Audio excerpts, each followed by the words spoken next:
Friends, colleagues and listeners, here we are again, and we're still shooting from Seville, where we're attending the GSE conference. And the reason for this session is I had the pleasure of interviewing Fabio Gamba, the Managing Director of ASA Airport Services Association today.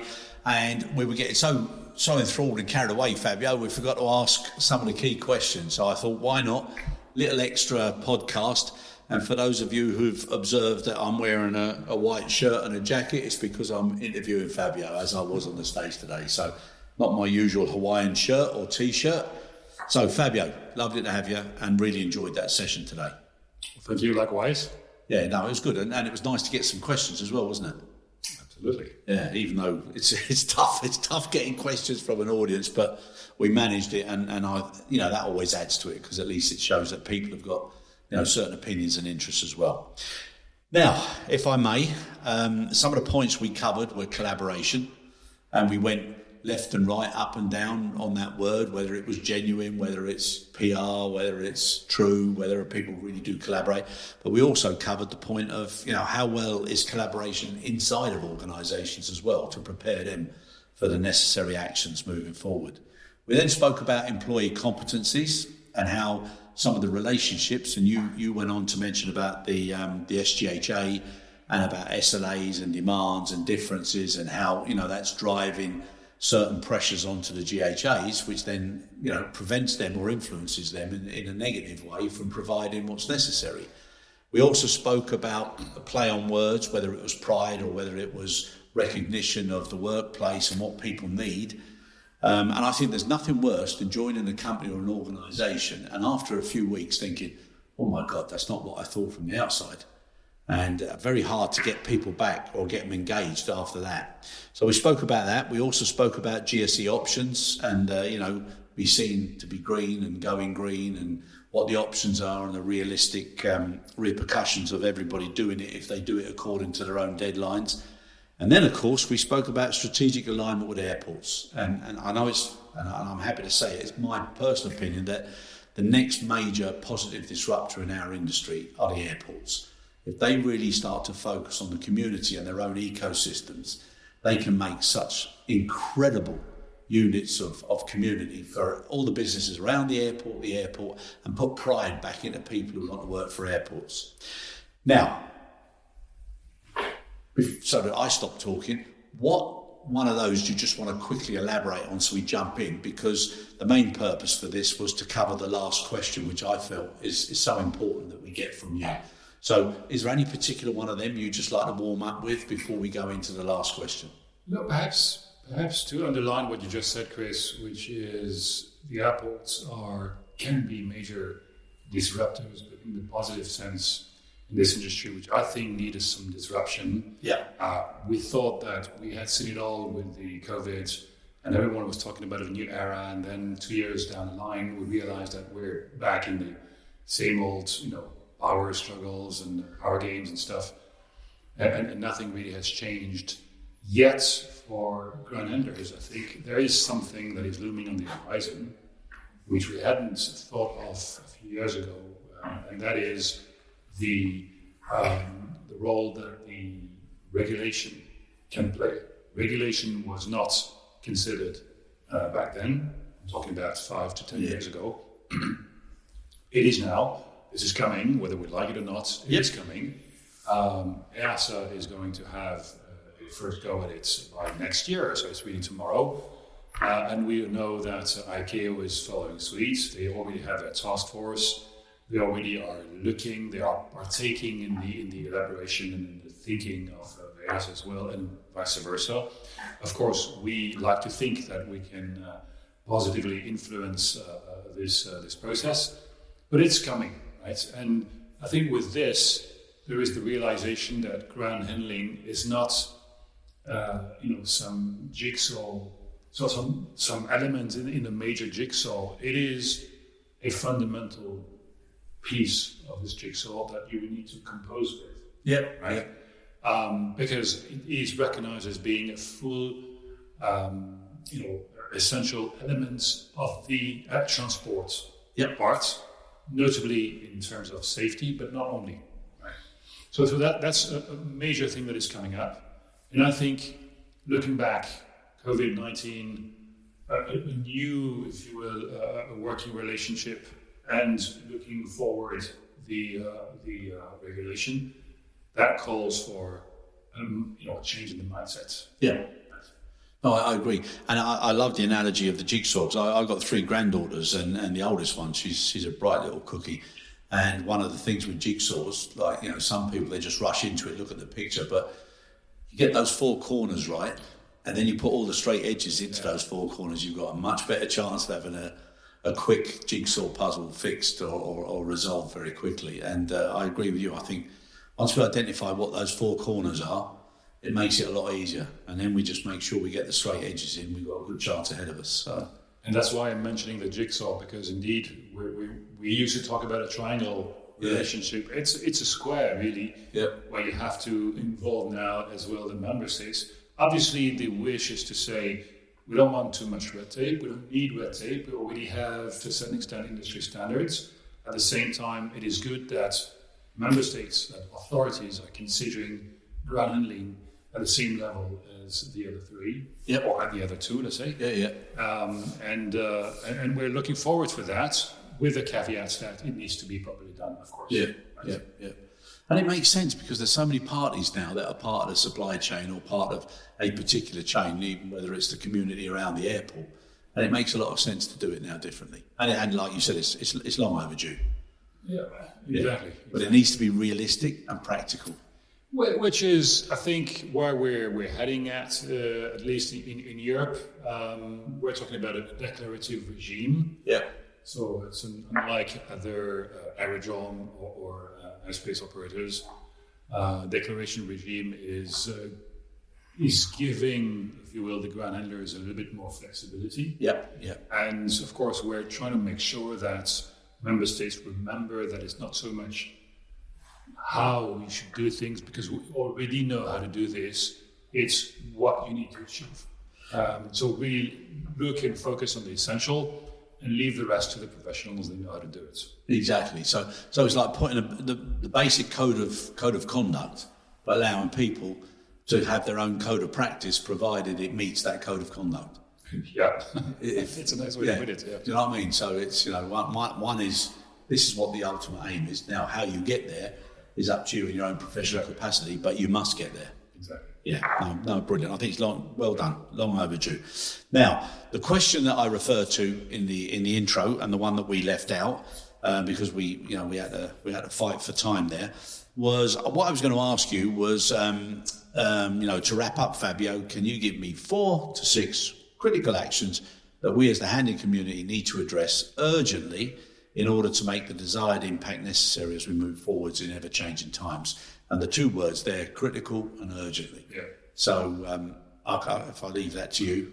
Sure. But I think I alluded to some of them, at least in our session this morning. But probably one of the first one is to rethink the contract relationship between the airlines or the customers and the ground handlers. There has been a number of major changes that haven't been taken into account in the traditional standard ground handling agreements that are being followed. And that is, to me, probably the first short-term, most critical topics, and we're really discussing with our colleagues in IATA to make this happen. So that's the first thing. The second thing is, and you alluded to that, Chris, how can you restore a sense of, if not pride, at least a decency at work, to make sure that you have people who feel comfortable working in these difficult conditions? Yeah. The conditions won't probably change, but what you can offer as a package can change. And this is something that we absolutely need to look at, because we feel more and more that we're, sliding away from the aspirations of the younger generations, and we understand this, honestly. Yeah. So that's going to be something that we are going to go and undertake with our colleagues from ACI. Very good. In the coming month. The third thing is perhaps a little bit longer term, but not for that reason less important, is how can you try and define a minimum operating standards for ground handlers at airports. We're seeing way too often that airports are simply, for the sake of competition or whatever other sake, allowing mums and pop shops. And I have all the respect to the mums and pop shops, but it's not helping the industry at this stage if they're not respecting a minimum standard of quality and safety, right? Exactly. So that's a longer term piece of work, but it's absolutely essential. And as a matter of fact, I would even tell you that a number of members within ASA would consider this as the priority number one.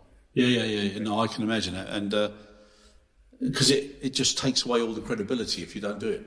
Exactly. And so you need to elevate the barriers to entry, not to question competition, to make competition. Yeah, and it's not really about competition or the big boys eating the small ones up or anything like that. It's if you want to be part of the game, it doesn't matter how big or how small you are, you got to play by the same rules. And it just brought me to one thing, which is a classic, which I don't think is anywhere else in the world other than England, which is the FA Cup. Yeah. Okay. No, but seriously, so in the FA Cup, all non-league teams, they get the chance to go into the FA Cup, and they have to go through, 5 or 6 rounds before it gets to the first round proper, when the lower levels of the professional leagues come in, and then you get the top ones. But they get the chance every now and again to play against a West Ham or a Liverpool or a Chelsea. It's incredible. It's fantastic. Indeed. But they get that chance. So it's the same thing. But they still have to play by the same rules. They got to go through, unfortunately, a little bit more probably sweat and effort, but they get the chance to get there. But same rules. I have a final point, Chris, to add to this list. That would be more, but I think in a nutshell, I would have a fourth point, which is, why is ASA still this very tiny big one association? Big question. Ground handlers combine forces, join ASA. Yes. Of course, I'm preaching to my choir here, but I think it is just that sometimes this industry can be a source of enemy. By thinking that all the big boys are already a member of the club, I don't need to subscribe because I wouldn't be able to change anything. It's wrong. Yes. Anyone, any voice can change something. And if everyone thinks like this, then we're not going to move the needle. We need everyone on board. Exactly. Fabio, 100%, because there's nothing worse than feeling that you won't be welcome, or you'll be overpowered, or you'll be overrun, or whatever. And we've got some, it's like having heavyweights up there in the ring already, and as a lightweight or a bantamweight or a featherweight, you're thinking, well, shall I get into the ring? But yes, you do, because there's always a level for everybody. But the heavyweights also have to appreciate that if they want a good audience on that night, you have to have other people involved, for other fights before it, So I think you're 100% right there. The question is getting everybody to realise, and again, this blowing word, which I'm beginning to dislike with a vengeance, collaborate. We have to come up with some other word, but they've got to come up with a word that, is no good if you're in a team sport and you don't have a full team around you to celebrate successes. And the stronger ASA is, the stronger the whole community will be. Correct. And everybody then should start to listen. And this is the voice that people should have had for a long time. So, I think in a nutshell, it's help us help you. Exactly. Right. Exactly. And they can do. Yeah. And when you look at all the other representative bodies, which are quite substantial now, but ASA's been around for a long time, but it's sort of had a bit of not the right sort of perception. And then it's moved through times. Now you've brought it to a level where, they have to make a decision now, and the decision should be get together, we're stronger as a group, we need to have our voice heard, and we need to better influence the business. Yeah, no, 100%. I think you're right there. Now, just before we wrap up, one of the other points that we were talking about was, various issues to do with electrification and going green, which I'm not going to go into too much now. But the issue, Fabio, of how to get standardisation of training and competence, amongst the members, which obviously they could do, and they could save a lot of money, and they could get a lot of credibility, And they could start to make people realise that if you look at this as a career where you can move around, you can try different things, and maybe that should be part of a set option that you have to do certain things to get a certain recognised accreditation or recognised competency level. ASA's also got the chance to do that. Obviously, without surprise to you, we're looking into this. We have been looking into this for some time because we realise this is one of the major weaknesses of the industry. We depend, or 80% of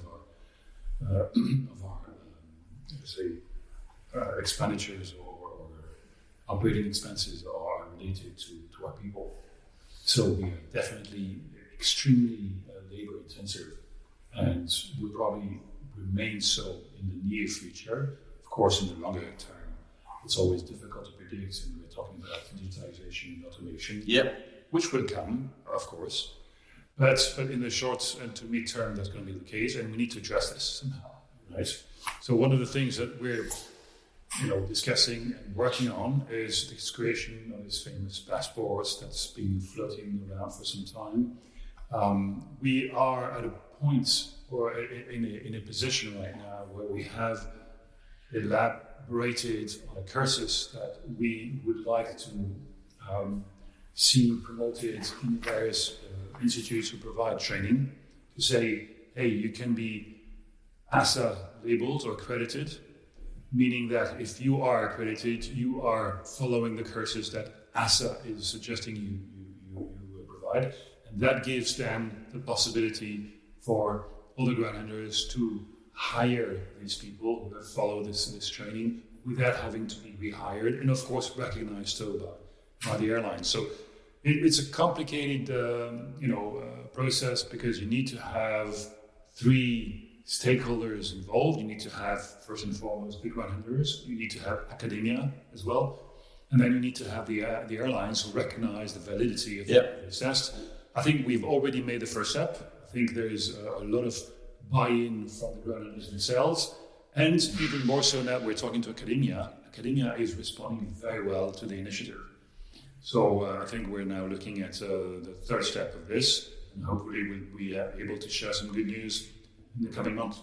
No, very good, very good. That's so important. Right, sir.